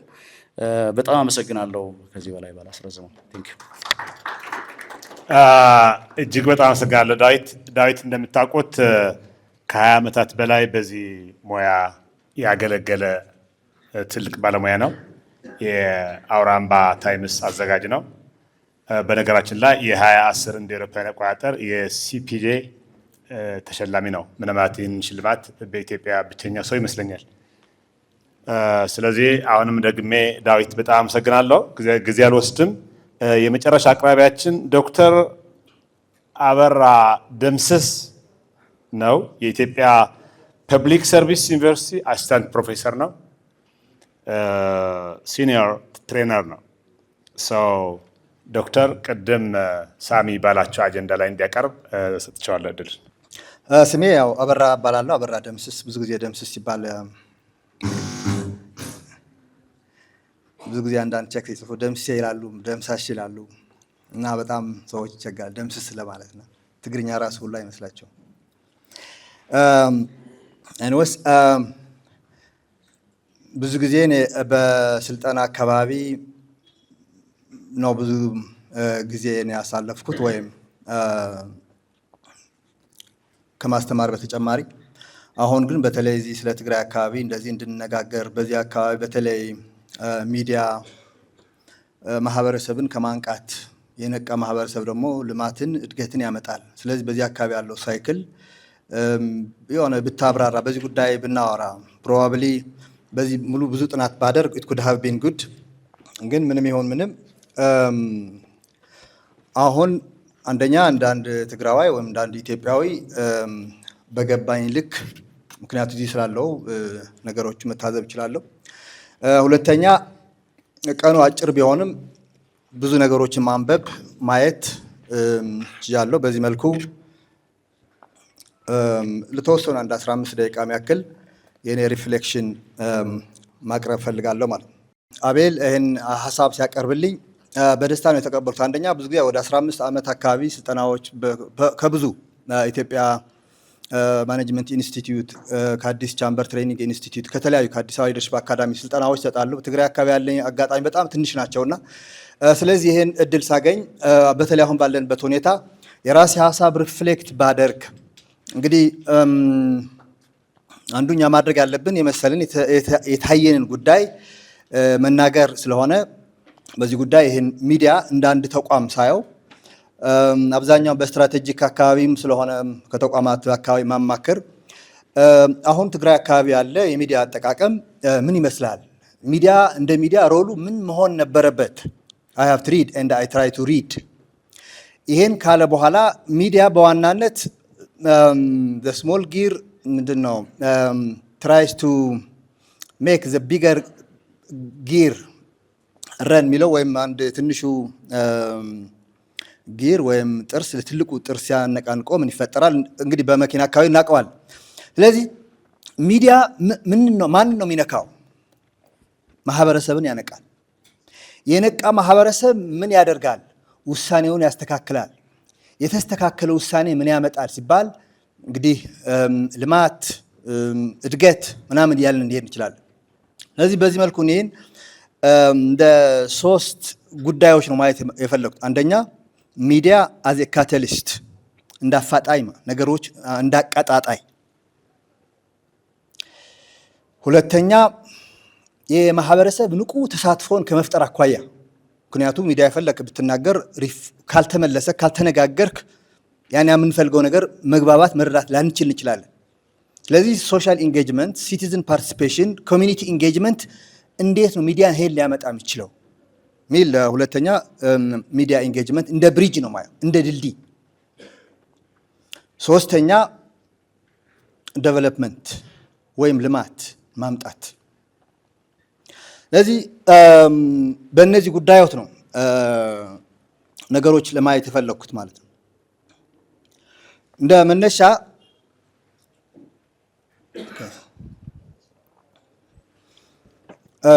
ሮል ኦፍ ሚዲያ ካል ሚዲያ እንደ ሚዲያ ምን መሆን ነበረበት፣ የኛስ ምን እየሆነ ነው የሚለው ነገር ትንሽ በገባኝ ልክ ለማብራራት ሞክራለሁ ማለት ነው።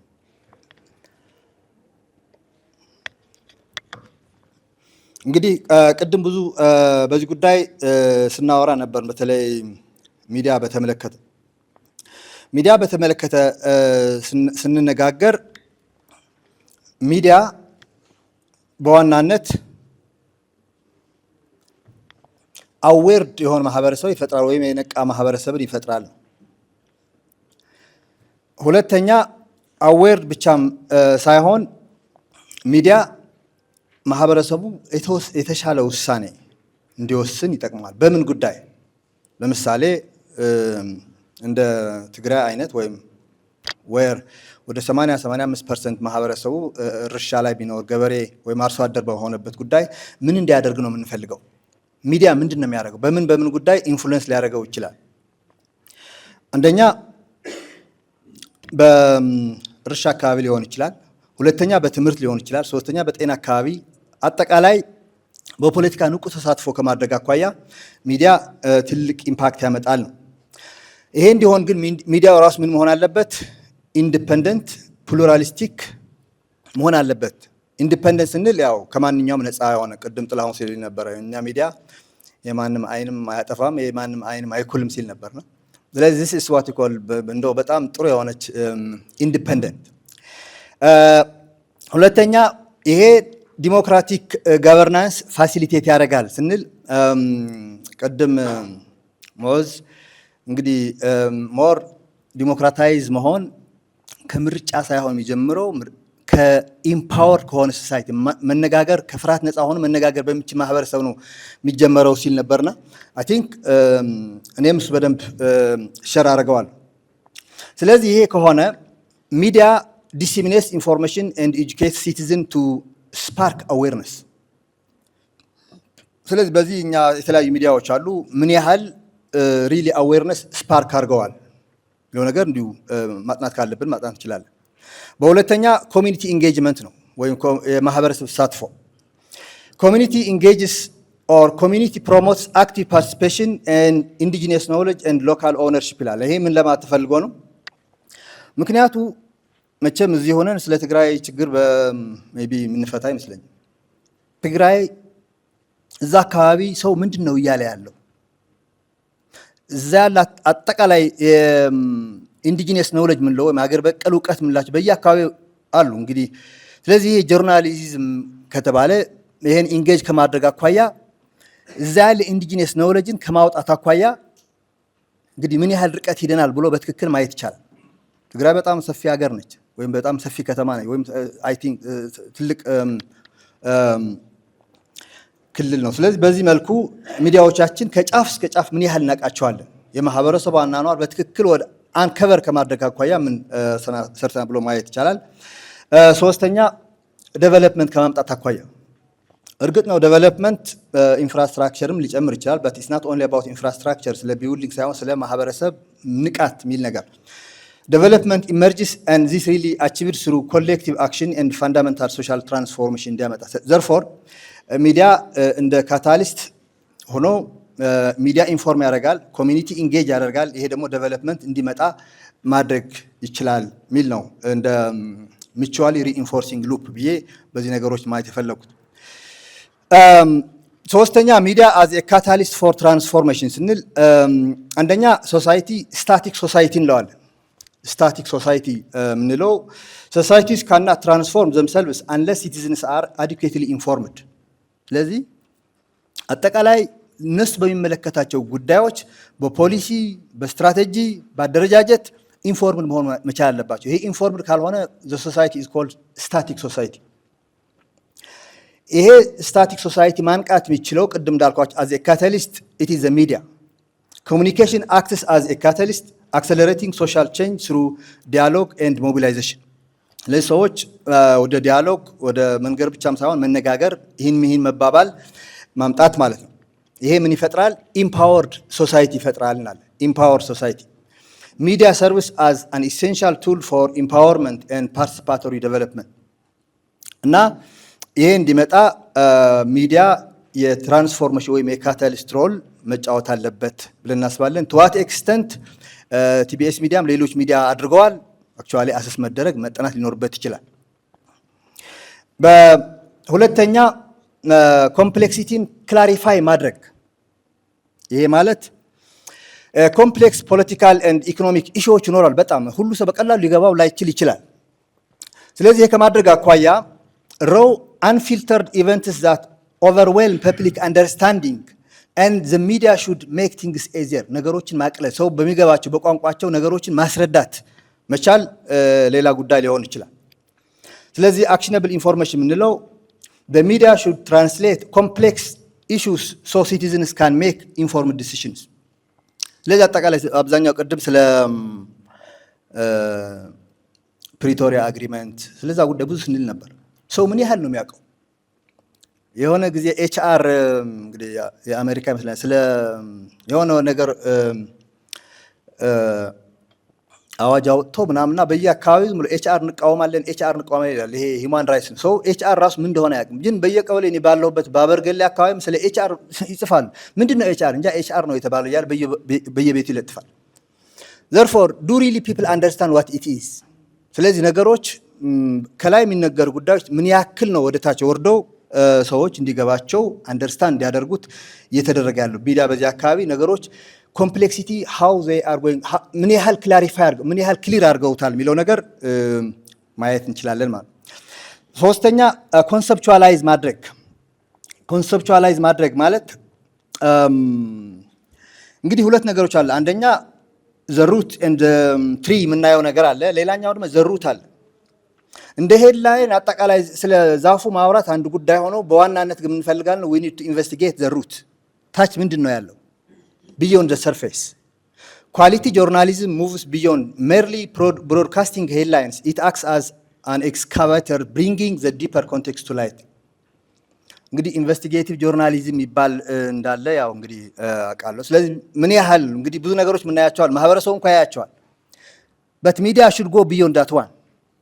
Identifying the genuine needs by contextualizing events, the media helps citizens understand the broader structural realities and identifies true community needs over fleeting rumors. ስለዚህ ይሄ ከማድረግ ሚዲያዎቻችን ምን ያህል እየሰሩ ነው? I'm talking about the media role. ሌላ ሚዲያ ከተቋሞች ጋር ከማገናኘት የማህበረሰብ ጋር ከመረዳት ሰርቪስ ፕሮብለምስ ካሉ አገልግሎት አሰጣጥ አካባቢ መልካም አስተዳደር አካባቢ ከማስረዳት ይሄ ኮኔክቲንግ ኮሚኒቲ እንለዋለን። ይሄን ከማድረግ አኳያ therefore እነዚህ እንደ ዋና አንድ ሚዲያ ሊያደርገው የሚገባ ጉዳይ ሆኖ ከሆነ ምን ያህል እነዚህ እናደርጋቸዋለን አንድ ጉዳይ ሆኖ ዳይቨርጂንግ የሆኑ ፓዞች በተለይ አንዳንድ ሚዲያ ብሎ የሚያስበው ነገሩ ጀስት ነው ነገሮች ማጋጋል በላይ ወይም ቅድም አንቸክድ የሆኑ ነገሮች ሚስ ኢንፎርም ማድረግ አንዳንድ አውቀ ዲስ ኢንፎርም ማድረግ ይሄ ኤስካሌቲንግ ኤንድ ዲቪዥን ለዋል ነገሮቹ የሚያለያይ ነገር አክቹዋሊ የሚያለያይ ነገር እንኳን አንዳንዴ ዋሽቶ ማስታረቅ የሚባል ነገር አለ። እኔ ዋሽ እያልኩ አይደለም። በዋናነት ግን ኢምፕሊኬሽን ምንድን ነው? ፍሬሚንግ ኢንፎርሜሽን አራውንድ ቫዮለንስ ዲቪዥን ኤንድ ፖላራይዜሽን is one thing። በተለይ ሶሻል ሚዲያዎች አካባቢ አይ ቲንክ መኖራቸው አንዳንዴ ጥሩ ሆኖ ያለ አንዳንዴ ደግሞ ጀስ በዛ ልክ ደግሞ ጀስ ነው በመኖራቸው የሚያመጣው ኢምፓክት እንዳለ እናውቃለን። ስለዚህ በኢምፓቲ እና ሶሉሽን እኔ ላይ እንዲደረግ የምፈልገው ሰው ላይ ማድረግ የለብኝም ሚሊዮን ይሄ ነገር ቢሆን ምንድነው ሊፈጥረው የሚችለው ኮንሲኩዌንስ በትክክል ከማየትና መፍትሄ ኦሪየንትድ ከመሆን ይሄ ፒስ ጆርናሊዝም ቅድምም ሲባል እንደነበረ ፎከስ ሶሉሽንስ ኢምፓቲ ኤንድ ሪኮንሲሊየሽን ነገሮችን አንድነት ሊያመጣ በሚችል መልኩ ማድረግ። therefore media has the power to either escalate conflicts of or facilitate peace entirely based on how information is framed። ስለዚህ ከማድረግ አኳያ ሚዲያዎቻችን ምንድነው እየሰሩ ያሉት? ሚዲያ ስሉ ሁሉ ሚዲያ it could be printed media, it could be social media, it could be እነዚህ ሜይንስትሪም ሚዲያስ የምንላቸው እንደ ቲቪ እና ሌሎቹ። ሌላ ውሸትን ከመቃወም ወይም ካውንተሪንግ ዘ ኖይዝ ሚስ ኢንፎርሜሽን ኤንድ ሄት ስፒች አንዳንድ ጉዳይ ለኛ ማይገልጸ ተነግሮ ሊሆን ይችላል። ይሄስ ምን ያህል ነው ጀስት ነው ስትራግል የምናደርገው? ስለዚህ ይሄን ለማድረግ አንደኛ አኩሬት ኢንፎርሜሽን በትክክል ማውጣት ያስፈልጋል። እንግዲህ እዚህ አካባቢ አሁን ስንሰማ የነበር አስገድደው ወደ ትግል ማውጣት አለ ይላል፣ የለም ይላል። ግን አንዳንዴ በትክክል ይቀርጻል ይኸው ይላል። እንግዲህ የለም የሚሉ ሰዎች ምን እንደሚሉ እንግዲህ እዛ ነው ማለት therefore this is what you call fact ሁለተኛ ካውንተሪንግ ሚስ ኢንፎርሜሽን ኤንድ ሄት ስፒች ሚስ ኢንፎርሜሽን ሰው ሳያውቀው ዝም ብሎ ሼር ምናምን ሊያደርግ ይችላል እንግዲህ ምን ሎጂስ ነው ቬሪፋይ ኤንድ ሼር ነው እንደ ሩል መውሰድ ያለብን ነገሮችን አጣርተ ዌብሳይቱ ማየት ተደጋግሞ ማየት but in kind of novice in good faith ሰዎች ያዩትን ነገር እንዲሁ ሊያባዙ ይችላሉ this is what kind of means ውሸት የሆነ ነገር ማድረግ but the serious problem is when people are just ሆን ብለው ነገሮችን ሲያጣምሙ intentionally disinform ሲያደርጉት ለዚህ ይሄ ካውንተር ኖይዝ ምን ነው ይሄን ከማድረግ አኳያ ሚዲያዎቻችን ምን እየሰሩ ነው ምክንያቱም ቅድም ይሄን ማድረግ ማለት ባይ ዲፎልት ማህበረሰቡ ማንቃት ስለሆነ ማለት ለዚህ ሚዲያዎች ኢቲካል በርደን አላቸው ሌላ ደግሞ ሪስቶሬቲቭ ሮልም አላቸው ነገሮች የተበላሸም የማስተካከል ሁሉም እውነት ሀቅ ሊሆን ይችላል እውነት ሊሆን ይችላል which is true ግን we need to be ethical moral values በትክክል ሊያሳይ በሚችል መልኩ መሄድ I think is very important ስለዚህ ይሄን እንዲሆን ምንድነው ማድረግ ያለብን ሲባል the community engagement bridge ይላል community engagement ማህበረሰብ እንዴት እናሳትፈው ሚዲያ እንደ ሚዲያ እኛ ሁሉ ነገር ልናቃ አንችልም the community should be engaged how አንዱ ዝም ካልናቸው they become passive recipient እኛ ያልናቸው ይቀበላሉ ነው information alone doesn't what you call produce development which is true but sustainable development begins when communities become active problem solvers በችግሩም አብሮ ኢንቨስቲጌት የሚያደርጉ ለመፍትሄው አብሮ መሆን ሲችሉ therefore the community should be part of it ይሄ እንዲሆን ምን መሆን አለበት ነው ለምሳሌ one way transmission አንዱ just ከአንድ ወደ አንድ መተላለፍ ነው for example አሁን እየተናገርኩ ነው then at a while probably in the afternoon you will ask me አሁን ምንድነው just then I am going to explain therefore at the end of the day ልንግባባ እንችላለን however እኛ ስላልነው ብቻ ግን ከዛ ላይ መልስ ማግኘት ካልቻል በዋን way communication ያ ምን ፈልገው ነገር ሊመጣ ይችላል engage ማድረግ አንችል ስለዚህ therefore in order to engage what you call people we need to use what you call a two-way dialogue listens to communities valuing indigenous knowledge this leads to co-creating what you call solutions solution እኛ አይደለም የምንፈጥረው አብረን just solution create ማድረግ we call it co-creating solutions therefore meaningful development occurs when people actively participate in generating solutions ይሄ እንደ መነሻ ካል ነው really to what extent እኛ ይሄን ያደረግን ነው እኛ እንደ actually ጊዜ ሄደዋል አንዳንድ ኤክስፔክቴሽን በጣም አስቸጋሪ ነው እኔ ኤክስፔክት ያደረኩት ይሄን ይዤ እናገራለሁ በመሃል without this መናገር እንደሌለብን ይሄ ቶኑ ወደ ማስተካከል it takes me time እሱ የሚያውቀው እዚህ የሆነ ሰው ብቻ ነው anyways አስቤ የነበረው ከየት አመጣኸው በሚባሉ ጉዳዮች ብዙ ነገሮች እንዳነበብኩና ያነበብኳቸው ደግሞ በጣም ጥሩ ነገሮች honestly speaking I would like to thank what you call the people of TBS ብዙ ነገሮች እንዳነብ አድርገውኛል እንደ ሰው እንደ ተማራማሪ ወይም እንደ መምህር እንደ አሰልጣኝ እንደ ስትራቴጂክ አድቫይዘር ብዙ ነገሮች ማየት አለብኝ በዚህ ሳምንት ደግሞ አንድ ሳምንት አካባቢ ተወን ጉዳዮች I read a lot ስለዚህ journalism should be for all ሚል ነገር ማንም ሰው ነው ማወቅ ያለበት ስለዚህ for all እንኳን ባይሆን ጆርናሊዝም ይሄ ነገር ከማድረግ አኳያ ትልቅ ኃላፊነት እንዳለባቸው ለዛ ነው ሶሻል ኢንጌጅመንት ይሄ ለማየት የመኮርኩት ማለት ነው ስለዚህ ጉዳይ ወደዚህ ተመልሼ አልሄድም እንደመነሻ ግን የሄድኩባቸው ስለ ሚዲያ ምን መደረግ እንዳለበት ወደ ኮሚኒቲ እንዴት አድርጎ ኢንጌጅ ማድረግ እንዳለበት አጠቃላይ ይሄ ዴቨሎፕመንት መምጣት እንዳለበት ቀጥሎ ካሁን በኋላ መስራው this are my hypothesis ሌሎች ጓደኞቼ ጨምረን በዚህ አካባቢ ጊዜው በፈቀደ መልኩ የተወሰነ ጥናት ማድረግ ይመስለኛል የግዳውን ጥናት ለማድረግ ፕሮባብሊ እዛ መሄድ ላይኖርብን ይችላል በተቻለ መጠን መሄድም ካለብኝ እነዚህ ነገሮች ግን መታየት እንዳለበት ነው እኔ ገባኝ ቅድም ያልኳችሁ ስታቲክ ሶሳይቲ in the absence of what you call the catalyst empowered ሊሆን አይችልም empowered ያልሆነ ማህበረሰብ ደግሞ ትክክለኛ ውሳኔ ሊወስን አይችልም ትክክለኛ ውሳኔ ባትሆን ሰው ይወስንልሃል which might not be fit for you ቅድም ያልኳችሁ ምን ያህል ሚዲያዎቻችን ነገሮችን ያቀላሉ ፋሲሊቴት ማድረግ ፋሳይል ማቀለል ነገሮች ማቀለል ኮምፕሊኬት ማድረግ ብዙ ነገር ቋል እንግዲህ ከቋንቋው ጀምሮ እንግዲህ አንዳንዴ ኮምፕሊኬት ያደርግ ሊሆን ይችላል ስለዚህ ኮምፕሌክስ ፖለቲካል ኢኮኖሚክ ኢሹስ ሰው በሚገባ መልኩ ማቅረብ I think is very important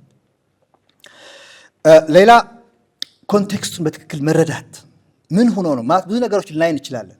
the effect is open for all ሚዲያ ማድረግ ያለበት ይሄን ኢፌክት እንዲመጣ ያስቻለው ምንድነው?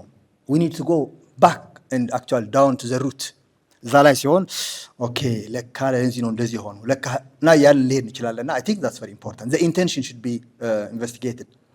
ሌላ ሚዲያ በተቻለ መጠን ማገናኝ ኮኔክት ነገሮች ማለያይ ሳይሆን actually ማገናኘት ማንና ማን ነው የሚገናኝ actually all the stakeholders media serves as the critical connective tissue ነው linking isolated citizens to institutions and key stakeholders to facilitate collective problem solving and unified social action.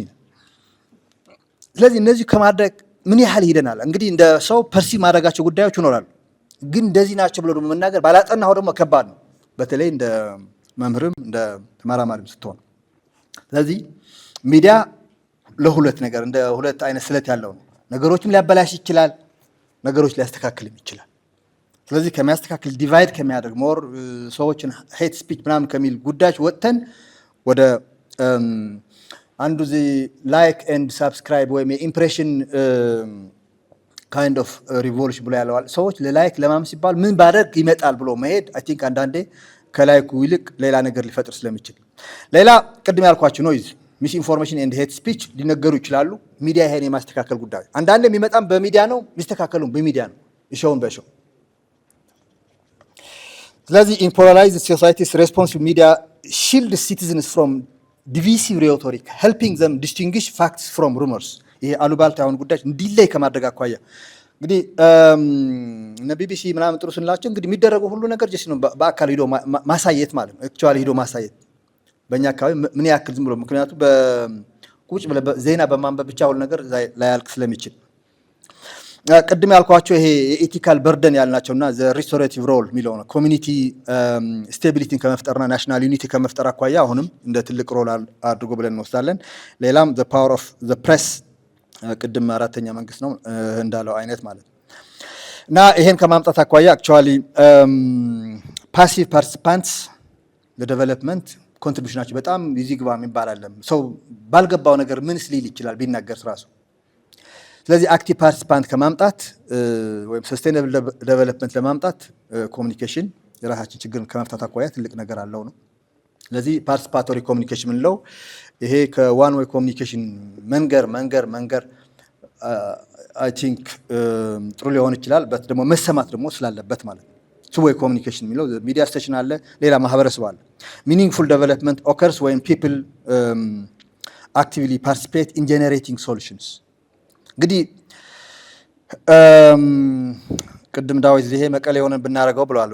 ትሩ እዛ ሆነ ብታይ ብዙ ነገሮች አሁን ሁላቸው ሁሉ በአካል ሂዶ ማየት አንድ ጉዳይ። ከኛ ይልቅ ደግሞ ውጭ ያለ ሰው ደግሞ ሰው ከሰርክል ኦፍ ከጉዳይ ስለ ትግራይ ነው የምናወራ። ከትግራይ የራቅ በሄድ ቁጥር የምትናገረው ጉዳይ አንዳንድ ጉዳዮች አይ ቲንክ ተወሰን ልንስት እንችላለን።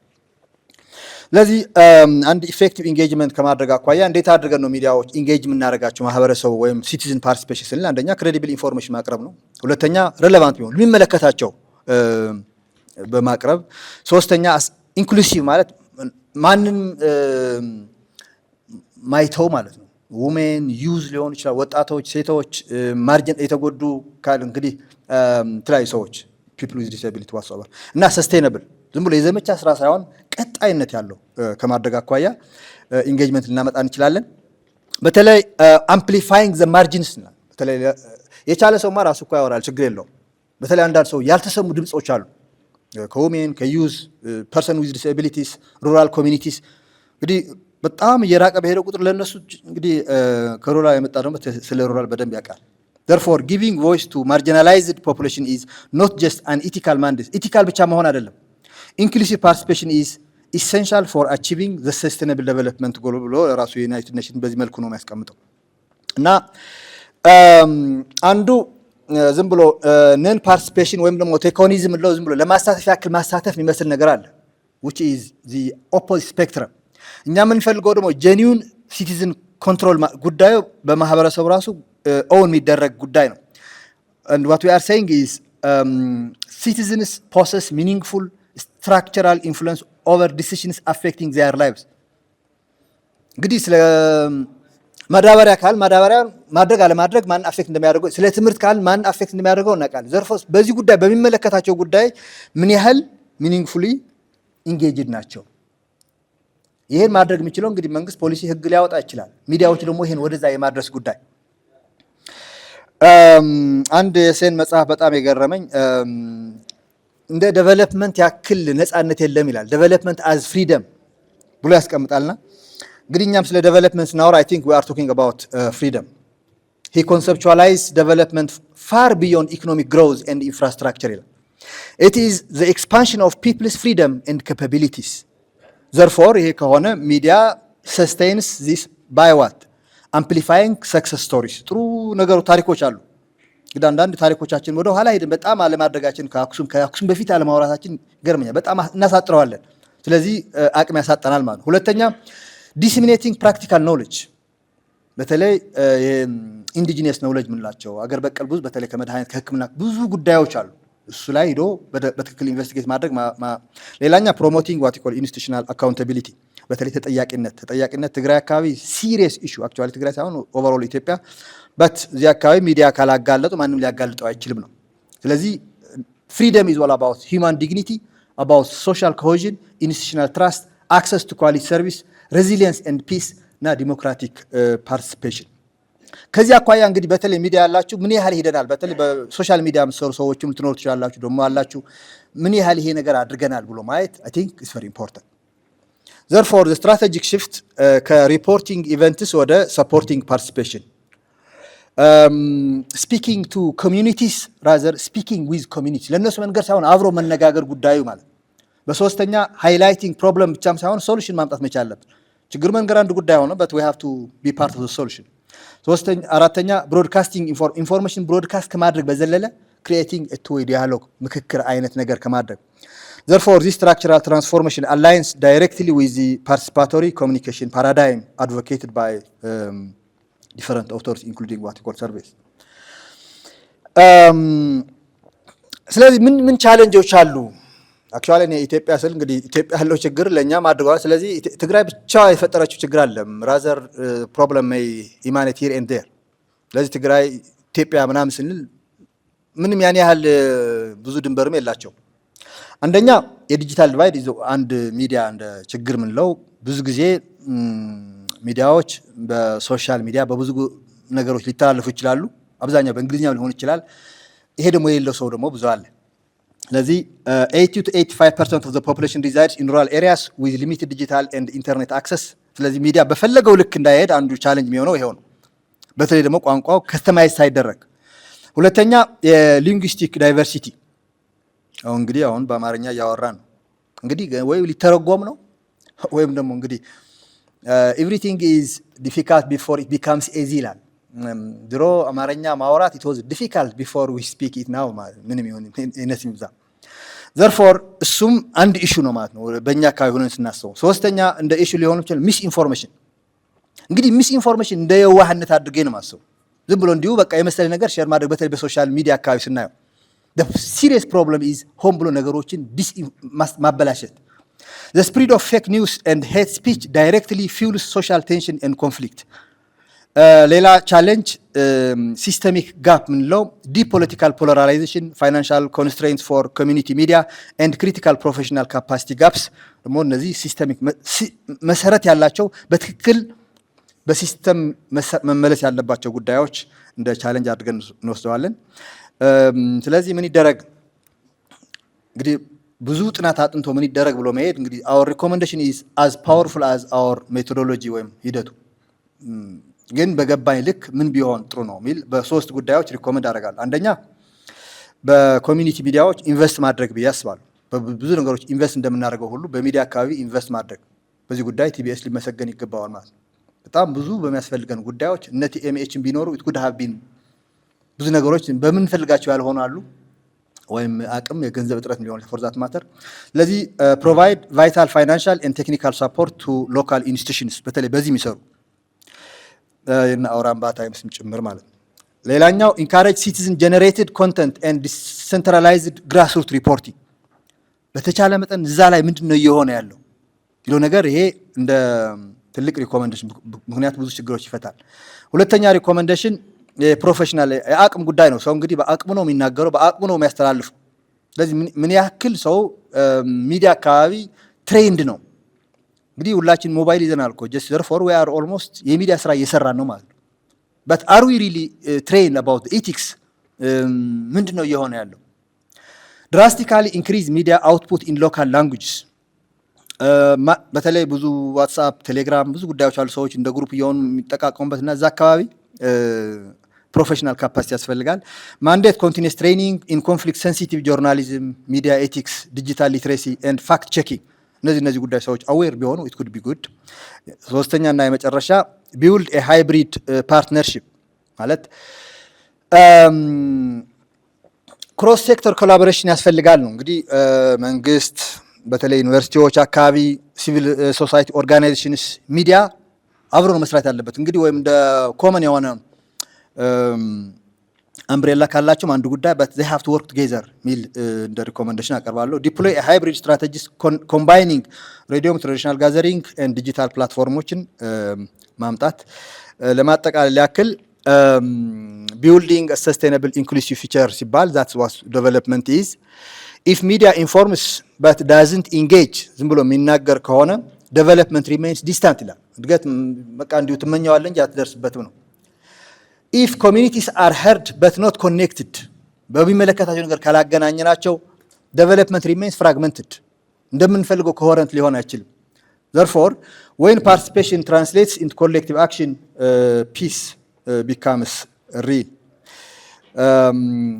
For Ethiopia, where Tigray is part, responsible, inclusive and conflict sensitive media is not simply a professional aspiration.